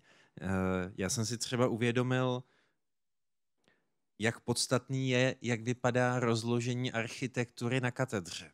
Že tam, kde jsem byl, tak měli úplně nově zrekonstruovanou budovu a to tak, aby se lidi ideálně setkávali, a vedlo to skutečně k tomu, že jsme přišli s jedním opravdu zajímavým výzkumem, který jsme realizovali v Nizozemí a v České republice, a který vznikl nad tím, že jsme se přirozeně setkali u kávy a začali se bavit. Takže od těch jako velkých otázek vůbec, co jsou ty podstatné otázky ve vědě, až k tomu, aby i to, jak je architektonicky udělaná velká chodba, aby to vedlo k tomu, že se ten výzkum, že se ty otázky začnou zdvihat. Takže že jako, jsou to i ty velký, i ty malé věci. Moje zahraniční zkušenost je jedinou zkušeností, kterou mám, protože já jsem postřední studoval na Cambridge a potom jsem rovnou pracoval v Kalifornii, kde jsem dělal doktorát a pak jsem tam zůstal i v San Francisku, takže já nedokážu úplně porovnávat, jaké by to bylo v České republice. Pro mě věda a ty aspirace, které mám, jsou veskrze mezinárodní a věda podle mě je fundamentálně mezinárodní a pro mě není úplně důležité být třeba nejlepším matematikem v České republice, protože pro posouvání hranice toho, co víme jako civilizace, to není úplně relevantní. Takže pro mě teda ta zkušenost pravděpodobně největší vliv měla v tom, že jsem se potkával s lidmi, kteří mají podobný náhled a kteří mají tu aspiraci a potenciál posouvat hranice poznání smysluplně dál, což je něco, co se špatně kvantifikuje, protože to není nějaká jednoduchá metrika, kterou bychom dokázali nějak očíslit, ale být jako v prostředí, kde je běžné aspirovat k tomu, že posunu znalosti lidstva někam dál, je podle mě v České republice neúplně typické. Ale když jste třeba na Stanfordu nebo na Cambridge, tak je běžné, že lidé, kteří jsou kolem vás, vyřešili nějaké velké otázky, které dekády předtím se zdály jako nevyřešitelné problémy lidstva. Takže vůbec jakoby vidět, že je to možné, ta inspirace tím příkladem je pro mě aspoň nejvýznamnější aspekt té zahraniční zkušenosti. Díky všem za odpovědi. Má ještě někdo dotaz z pléna? Jestli ne, tak tady máme ještě 3 otázky. A já navážu, Jakube, na tu perspektivu. Máš pocit, že je v zahraničí lepší grantová podpora pro humanitní obory než v Česku? Já bych možná začal tím, že mám dojem, že obecně je lepší grantová podpora pro přírodní vědy než pro humanitní obory. Ale myslím si, že ano. Když si vezmu jako základní agentura financování výzkumu v České republice, grantová agentura České republiky, a ta za poslední roky průměrně uděluje 3 standardní projekty na všechny právnické fakulty v České republice. To znamená, že většinou je alespoň 1 fakulta nebo ústav Akademie věd, většinou třeba 2, kteří nedostanou ani 1 grant, standardní grant od grantové agentury České republiky. To je jako, to znamená, že v zásadě grantová podpora skoro není. Jenom pro ty šťastlivce. Takže to, že jsem říkal, že je právní věda opomíjená, tak platí. Já myslím, že to je obecně společenské vědy, že z velké části jsou opomíjené historicky od 90. let, až kdybychom šli jako do Kenů, do těch jak se rozdělují peníze mezi obory a takhle, že to je něco, co není dovyřešené. A nevidím důvod pro to, aby byla filozofická fakulta odměňována výrazně jinak, než třeba matematicko-fyzikální. A vím, že s tím lidé na matfizu nesouhlasí. Jakube, ještě si nech ten mikrofon. Já se tě zeptám totiž, jak se problémy s podmínečnými tresty popasovaly další státy bývalého východního bloku. To je mi zajímavé, oni se jako s tím... On to zase jako nikdo neřešil. To je jako první, že teďka v rámci projektu, který financovala Grantová agentura České republiky, tak finalizujeme knihu o podmíněných trestech v postkomunistické Evropě a je to vůbec jako první dílo, které o tom vzniká. Předtím byly 2 články od jednoho polského profesora a to je všechno. Takže ono se jako ani nic neví o tom, co se jako děje napříč postkomunistickou Evropou v téhle oblasti. A to, jak se s tím popasovali, Slovincům to nevadí, ti mají nízkou vězeňskou populaci, začínají to řešit v poslední době výrazně v souvislosti s taky trestáním znásilnění. Slováci zase to řeší výrazně třeba dohodami o vině a trestu, že mají velmi přísné sazby, ale neprincipiálně to schazují jiným způsobem. Rumunové podmíněný trest tak jako zvláštně transformovali, ale v zásadě je to samé, jenom to nazvali úplně jinak. Poláci začali výrazně víc ukládat nepodmíněné tresty za vlády PiSu, takže myslím, že, jako, že se skoro žádný stát jako to neřešil promyšleně. A to je podle mě jako něco, co je jako symbolické z velké části pro tu oblast, jak právní, tak pro tu geografickou, že tam jsou rychlé řešení, ale bez toho, aby člověk to měl promyšlený, aby přesně věděl, kam míří. Přijde mi to trochu jako, kdybych věděl, že tamhle je terč, zavřu oči a budu si myslet, že tím lukem to trefím. Určitá pravděpodobnost to je, ale radši bych ty oči měl otevřený. Pokud nemá ještě někdo dotaz publiku, tak má Hanka. Já bych se ráda, zeptala zase všech panelistů na jednu otázku a to je, že ve své kariéře aspoň 2 z vás se dostáváte do pozice, kde víc pracujete s mladýma lidma, školíte, Monika založila skupinu nebo zakládá. A tak bych se chtěla zeptat, jaký je váš plán nalákat mladý lidi, mladý vědce, aby se věnovali právě těm vašim tématům a jestli práce se studentama se nějak liší v zahraničí a tady, jestli... Jo, já si myslím, že máme fantastické studenty, obzvláště na fakultě informatiky jsou to všechno jako šikovní programátoři, takže tam si myslím, že jako opravdu mají ten potenciál jako řešit ty zajímavá biologická nebo bioinformatická témata. A jako moje strategie je opravdu směřovat jako už ty bakalářky i ty diplomky k nějakému jako praktickému cíli, že vlastně řešíme nějaký jako reálný problém a je dost možné, že ho jako nevyřešíme, anebo že ho opravdu posuneme jen o malý kousíček, ale myslím si, že pořád by tam měl být jako ten cíl, tak jak vlastně Standa říkal, to posouvání poznání, tak to si myslím, že jako bychom měli chtít jako všichni bez ohledu na to, o jak malý kousek to postrčíme. Já souhlasím úplně s tím, za mě jako úplně super pracovat se studentama. Máme teď, mám třeba nějakých 10-12 studentů v takové výzkumné skupině, doktorandy i magisterský. A já mám dojem, že to je to základní jako nabídnout, ukázat něco zajímavého a smysluplného. A jako to je tam v něčem výhoda v nevýhoda v České republice, že mám dojem, že třeba na právech napříč republikou, myslím, že to není jenom v Praze, velká část diplomek je strašně nezajímavých. A mnohým jako představují přepsání zákona a judikatury, co už někdo napsal, to samý téma se píše už po 20. A je to o ničem. Studenty to nebaví, vedoucí to nebaví. A ve chvíli, kdy člověk nabídne něco tady jako zajímavá, těžká otázka, tak teďka jedna studentka super něco zpracovala, pracovala na tom třeba rok a půl. Její tatínek ti říkal, ty seš blbá, já jsem diplomku na právech napsal před 30 lety za 3 dny, proč jako do toho dáváš tolik času? Ale podle mě je to přesně jako o tom, jako objevila něco strašně zajímavé, jako zjistila, že přibližně 50-45% českých trestních činů je ovlivněno mezinárodními normami, což je číslo naprosto vyšší, než jsme si jako kdykoliv mysleli. A proznamenalo to, že pročetla úplně všechny mezinárodní úmluvy a prostě nakódovalo to. A to je jako fakt krásný.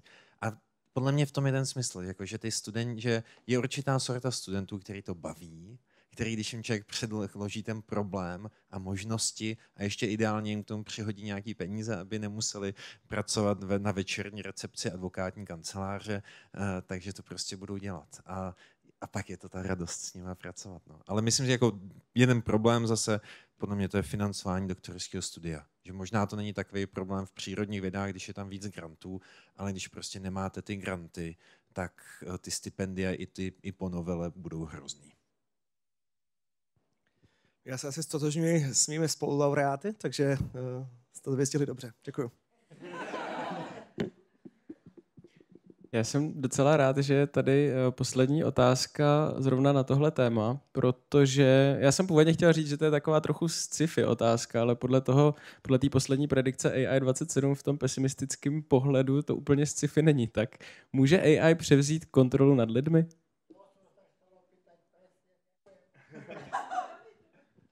Děkuji za poslední otázku a chtěl bych, aby byla pozitivnější, tak já možná odpovím na začátku na tu otázku samotnou a pak to otočím. Já už jsem se toho trochu dotýkal s tím režimem, kdy ten model si sám uvědomuje, že je v tom testovacím scénáři a odpovídá jinak, než by musel. To je jeden z těch potenciálních scénářů, kterého se bojíme. A myslím si, že ta potenciální ztráta kontroly nad naší budoucností není nějaké far-fetched sci-fi, které by nebylo naplnitelné, ale že je to něco, nad čím se musíme zamýšlet a proti čemu musíme aktivně budovat metody obrany. Takže mně nepřijde, že je to sci-fi v žádném případě. Myslím si, že AI v nějakém aspektu může být přehypovaná v nějakém krátkodobém horizontu. Lidé čekají více, než je možné, ale dlouhodobě je podle mě pořád hodně podhypovaná. Že je očekávání nižší, než k čemu míříme. Já si myslím, že není možné, aby AI už na té trajektorii, na které jsme dnes, neměla extrémně velký dopad na samotnou strukturu světa. A pokud se opravdu ukáže, že dokáže vzít elektřinu a konvertovat ji v práci, intelektuální práci, a relativně levně tohleto udělat na úrovni, která je podobná nejchytřejším lidem světa, ale o hodně rychlejší, tak si nedokážu představit scénář, ve kterém tohleto nemá velký dopad na každý aspekt světa. Takže mně přijde, že ta ztráta kontroly je jeden z těch scénářů, ale existuje hodně pozitivních scénářů. Já hodně věřím v to, že AI a její největší potenciál je v automatizaci vědy a inovace. Takže ten AlphaFold, který vyřešil skládání proteinů, to mapování struktury těch písmen na tu 3D strukturu toho nanostroje chemického, tak to je jako podle mě první záblesk toho, co je možné pomocí umělé inteligence udělat. A je to problém, který dekády nebyl vyřešitelný. A dokonce i já na svém bakaláři mi bylo řečeno, že počítače nemají žádnou šanci něco takového udělat, protože je tam exponenciální exploze těch možných stavů toho systému a tudíž počítače nemají šanci. Ale 10 let na to máme řešení. A to si myslím, že je první záblesk té jako jasné budoucnosti, kterou nám AI může zajistit. Z těch konkrétních věcí, které jsou docela malé aspirace, podle mě proti tomu, co se dá udělat. Já bych chtěl vidět třeba jadernou fúzi, která je škálovatelná, která dokáže napájet svět energií. Chtěl bych vidět supravodiče, které fungují při pokojové teplotě a pokojovém tlaku. A to jsou podle mě jako velké cíle, které se můžou zdát velké z toho lidského pohledu, ale z té dlouhodobé trajektorie vnímáme jako něco, co je takové jako drobné v kapse pro umělou inteligenci. Takže já jsem věřím v to, že ta trajektorie může být extrémně pozitivní a snažím se na tom aktivně pracovat, ale ty negativní scénáře nejsou něco, co by bylo sci-fi. Je to podle mě nezbytný aspekt toho technologického pokroku, se kterým se musíme vyrovnat, stejně jako u každé předchozí technologie. No, děkuji. Moc děkuji všem za odpovědi. Já vám ještě jednou gratuluju k vaší ceně a přeju, ať se vám daří. A poprosím Matouše o závěrečné slovo.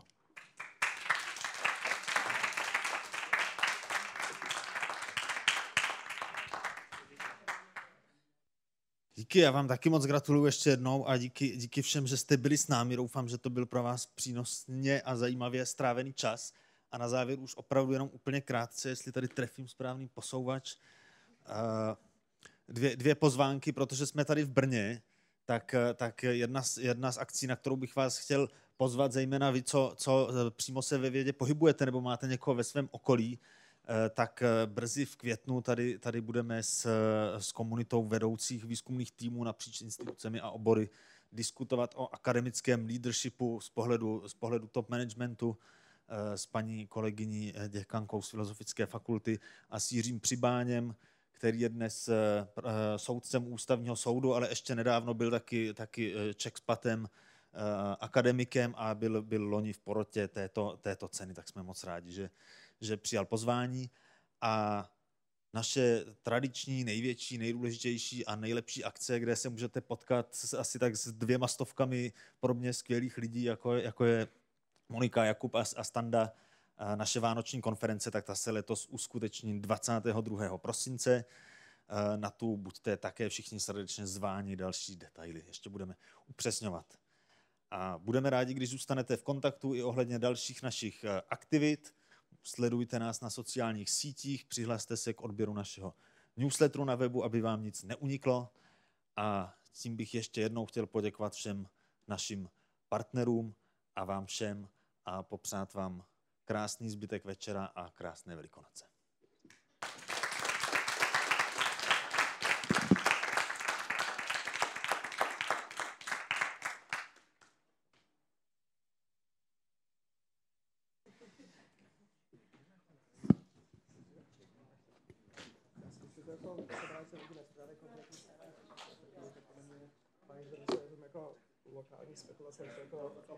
To pohoštění drobné, o kterém jsme mluvili, ještě nějak jsme si to tady neskoordinovali, kdo to řekne, tak vás ještě srdečně zveme, kdo máte ještě chvilku na číši vína a něco drobného k zakousnutí a k popovídání tady takhle doprava, když vyjdete ze sálu a dáte se doprava, tak po pár krocích najdete ten prostor, kde toto se bude konat.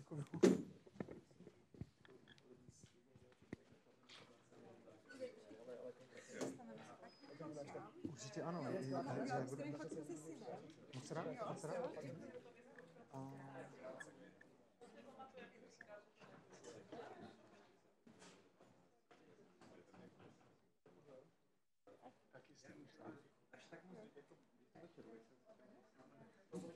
Ale já vás postavím někam, aby za máma nikdo nebyl.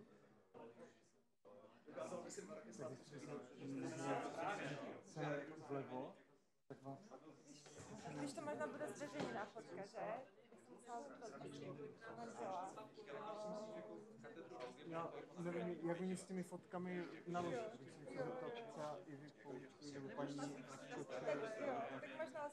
Tak možná děkuju. Tak já vám to pošlu na mail. Dobře, tak jo. Nechci mohli ještě vystavit médií, než to dává smysl. Já to mám s dcerkou úplně stejně.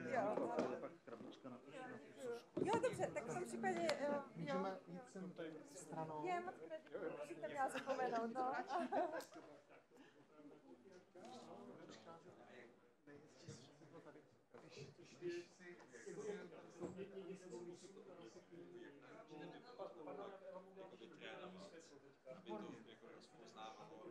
Aby si na tohle dával pozor, jak náročný je to